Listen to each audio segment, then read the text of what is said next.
Hello, today we are going to be looking at education in the UK.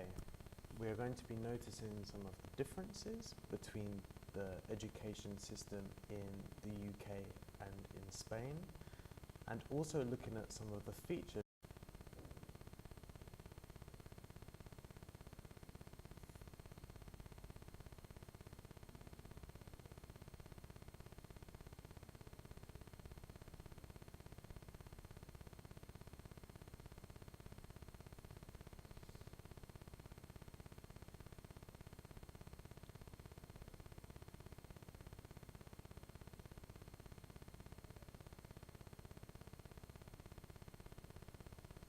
In the UK, we start primary school at the age of 4 years old, and there we stay until the very end, and by that stage we are 11 years old, although some pupils may be only 10.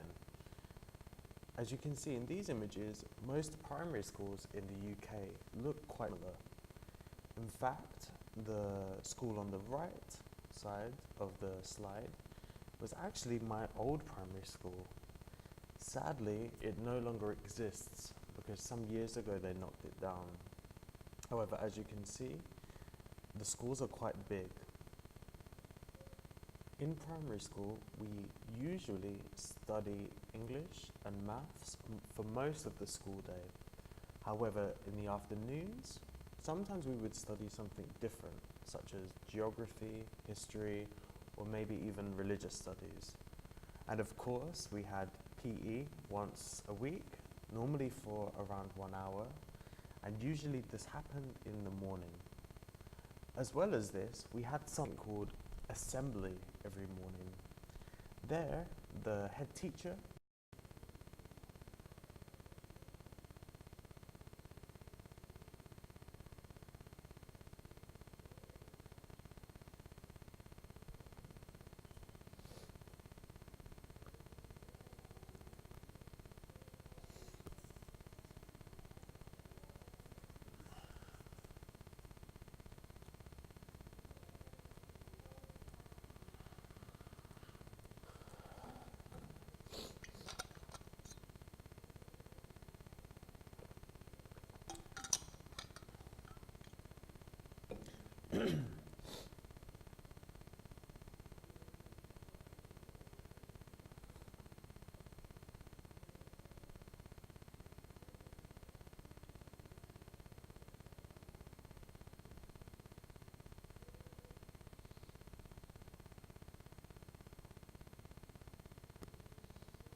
I'm now going to talk to you a little bit about secondary schools in the UK. So the school that you see right now on the screen was actually my secondary school. I studied there for 5 years, from 2002 until 2007. And then later, after I finished university, I actually went back to work at the school, teaching English. As you can see from the slides, the school is actually very big. We had 1,200 students plus another 400 students at sixth form level, but I will explain what that means in a minute. Now, as you can see, there are many different buildings on this slide. So, for example, in the bottom left, we see the building that is called the Red Bus, and that is where English and psychology are taught.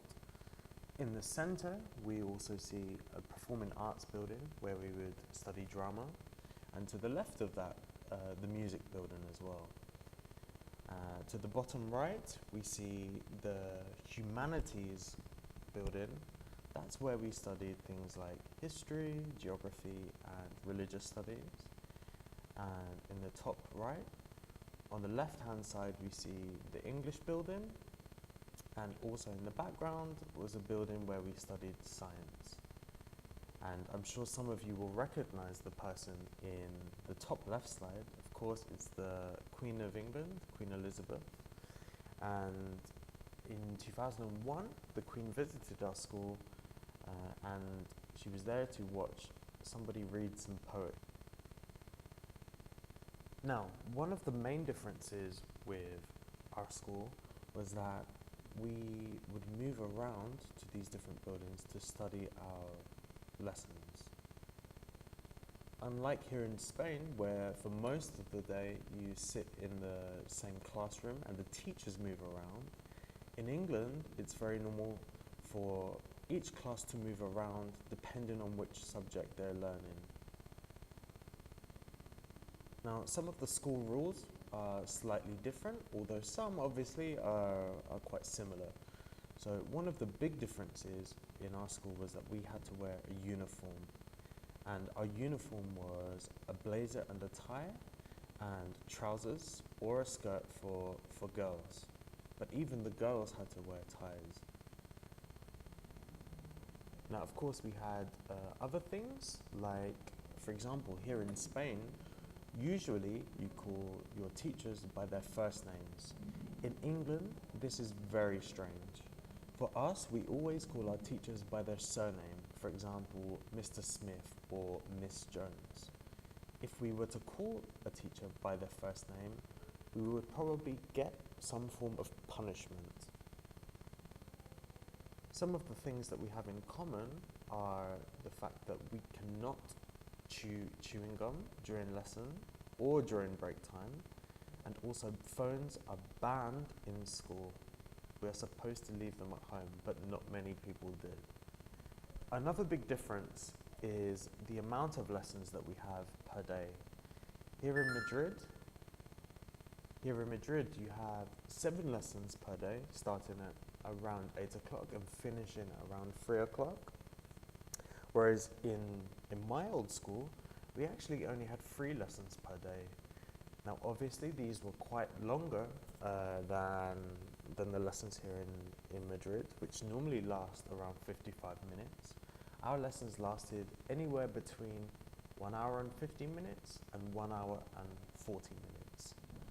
Although another difference was that we actually had 2 breaks. So around 10:30 or 11 o'clock, we would have a 20-minute break. And there we could buy food and have a snack, but we couldn't leave school. And at around 12 o'clock, we would have a longer lunch. And that actually lasted for 55 minutes.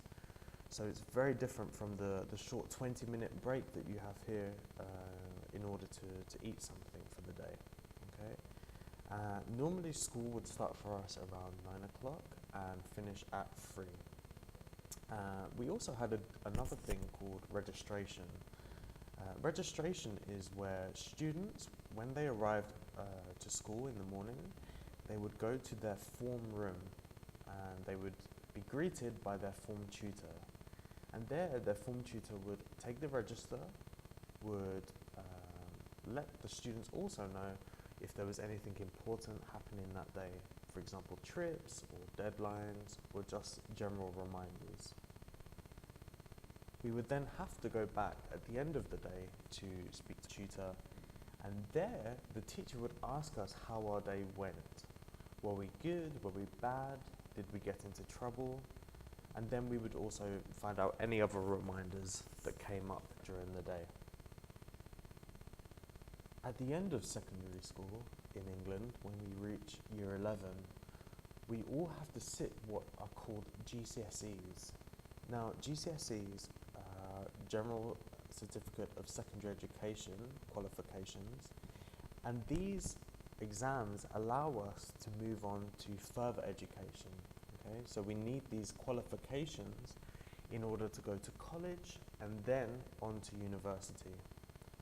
Now, normally most schools have compulsory GCSEs. So for example, every school will have English, maths, science and religious studies as a fixed set GCSE that every student has to study. There are also the 2 subjects, English and maths, that you must pass. If you do not pass this, you are not allowed to go to university, and in some cases, you may not be able to get a job. Of course, there are other lessons and subjects that are interesting, So in our school, we were allowed to choose anywhere between 4 and 6 different GCSEs. Now, these could be in loads of different subjects. For example, food technology, or woodwork, or PE, or French, or Spanish. There were around 15 different GCSEs that we could choose from. Another feature that maybe is quite strange for people in Spain to understand is that some schools in the UK are actually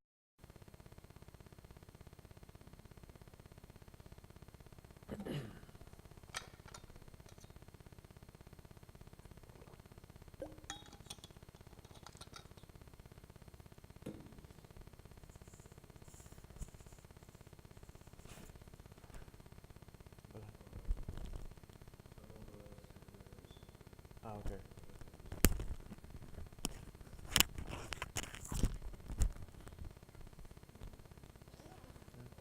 Yeah.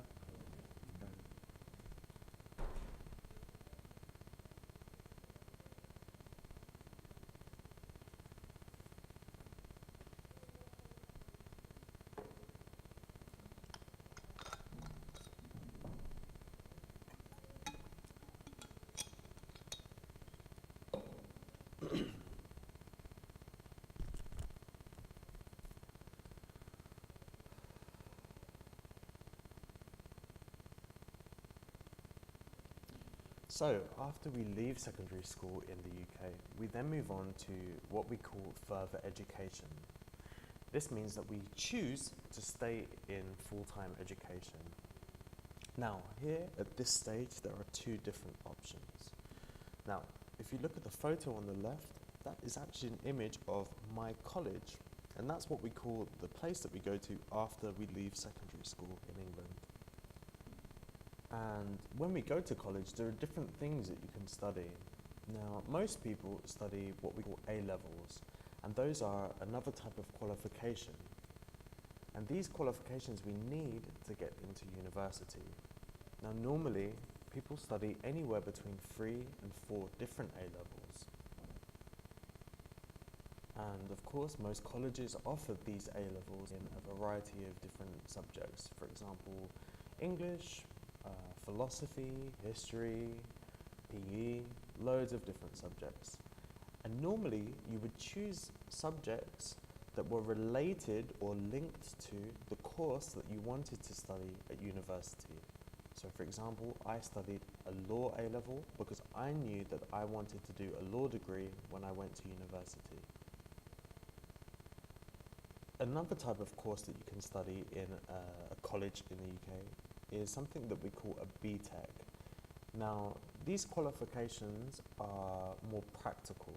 And what I mean by that is that, for example, you could do a BTEC in hair and beauty studies, or you would do a mechanical BTEC if you wanted to become an engineer, for example. And thankfully, unlike in secondary school, this was the first time in my life that I didn't have to wear a uniform, which was great news for me. Another big difference between secondary school and college is that for the first time, you can call your teacher by their first name, similar to schools here in Spain. The atmosphere was maybe more relaxed, and also we didn't have as many lessons. There were some days where I would only have 1 lesson. Now, if you look to the image on the right-hand side of the screen, here you'll see what we call a 6th form. Now, this is actually the 6th form building that was linked to my secondary school, the school that you just saw in the previous slide. And 6th form centres are very similar to colleges. You can still study both BTECs and A-level qualifications. However, these are linked to schools. So in some 6th forms in the UK, you will still have to wear a school uniform, like those who are in secondary school. And in this 6th form, the one that's linked to my old secondary school, you still have to call your teacher by their surname. I would say the big difference between colleges and sixth form centres in the UK are the amount of rules. As I said before, colleges are a bit more relaxed. The relationship that you have with the teacher.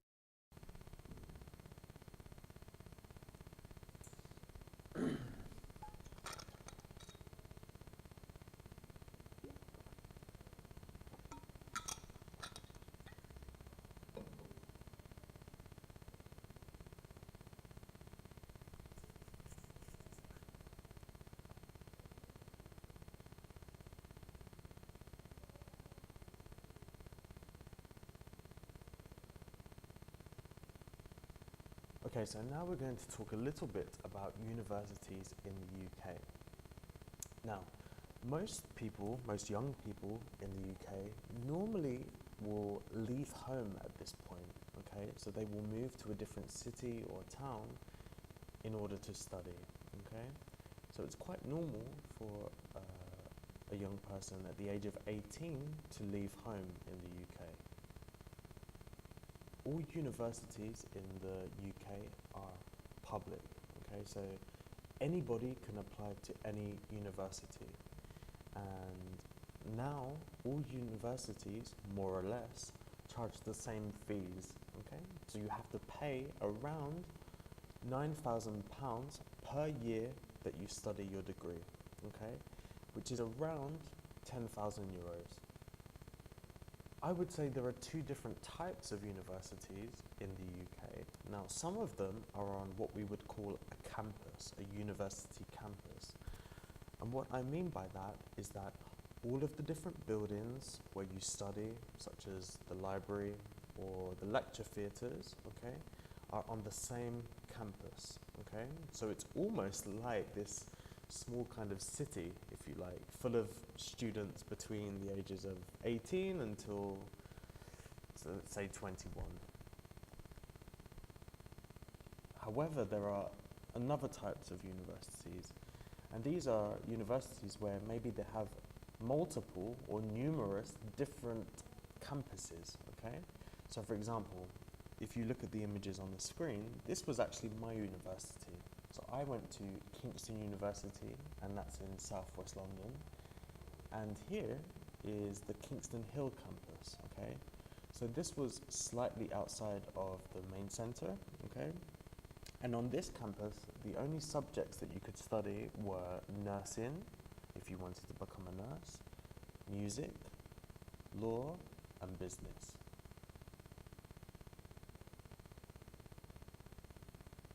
Of course, some students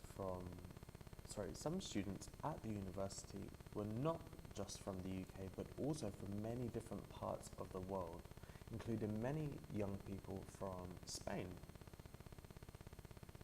And actually,